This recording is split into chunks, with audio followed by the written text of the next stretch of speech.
Pag-usapan muna natin itong business tax. So, merong dalawang classification ng taxpayer, non-VAT at saka VAT. Sa non-VAT, meron tayong tinatawag na 3% percentage tax, 8% flat rate, at OSD or tinatawag na optional standard deduction. So, 40% dyan ay tinitreat as expenses mo, while 60% is your income, which is yun ang taxable. Sa business tax, ang gamit na form pag non-VAT is 2551Q, pag VAT naman is 2550Q. Ang due date nito ay hindi dapat lalagpas sa ika-25th day following the end taxable quarter. Under the non-VAT is 2551Q, may option yan sa pagbabayad ng 3% percentage tax or 8% flat rate. So, yung OSD is 3% din yung binabayaran niya dyan. While pag VAT ka naman na registered na taxpayer, automatic 12%. Ang compliance quarterly ng business tax for non-VAT and VAT, first quarter, January to March, ang due niyan ay April 25. Sunod, second quarter, April, May, June, ang due niyan is July 25. Next is July, August, September. Third quarter, ang due niyan ay October 25. Fourth quarter, October, November, December. Ang due naman niyan is January 25. Tingnan natin ang example nitong pagbabayad ng business tax quarterly. Halimbawa, itemize 3% non-VAT. Okay, 2551Q na form. Okay, kung ang gross quarter net income mo ay 60,000 pesos, 60,000 multiply by 3% kasi yun yung tax rate eh. Ang kalalabasan niyan ay 1,800 ang yung tax due o babayaran. So, pwede ka mag-less dito ng creditable kagaya ng Form 2307 na nanggaling sa withholding tax kung yung platform or yung online platform ay nagkalta sa iyo. Sunod ay itong itemize naman na 12% value added tax. Ang form na gamit ay 2550Q.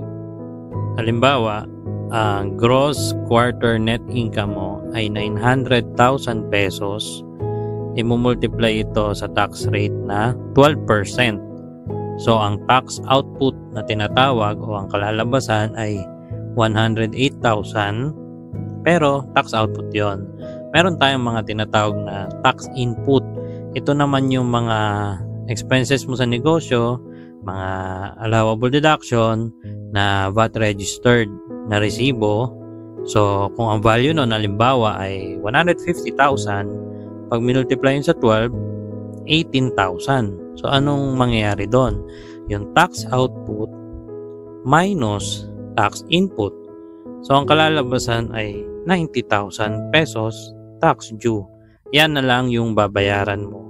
Sunod ay tingnan natin kung ikaw ay taxpayer na registered sa 8% flat rate. Sinasabi doon na exempted ka sa pagbabayad ng business tax. Pero, kailangan mo siya i-file. Kasi pag hindi mo siya final, medyo malaki yung interest. Meron tinatawag na charge on unpaid amount of tax. So, 12% yon per year. May surcharge na 25% kung yung nakalimutan mo i-file voluntarily. Or 50% naman siya kung sinadya mo tapos hindi tama yung data sa pag-file mo, 50%. Malaki-laki yon.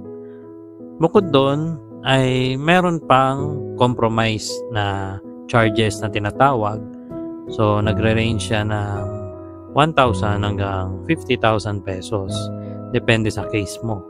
So, failure to file and or pay any internal revenue tax at the time or times required by law or regulation is siguradong may penalty.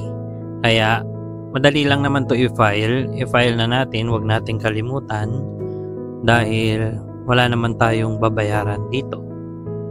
Sunod ay pag-compute kung ikaw ay registered as optional standard deduction, automatic 3% graduated yung tax rate mo. So, ang gross na example na ginamit natin is 300,000. Parehas doon sa una na percentage tax, 9,000 yung tax due mo. Less kung meron kang creditable na withholding tax. Hanggang dito muna ang video natin. I hope marami kayong natutunan. Don't forget to hit the like, share, and subscribe para matulungan din natin yung mga iba pa na nalilito at hindi nila alam kung paano sila magsisimula at hindi sila makakuha ng mga fake news at mga maling impormasyon. And see you on our next video.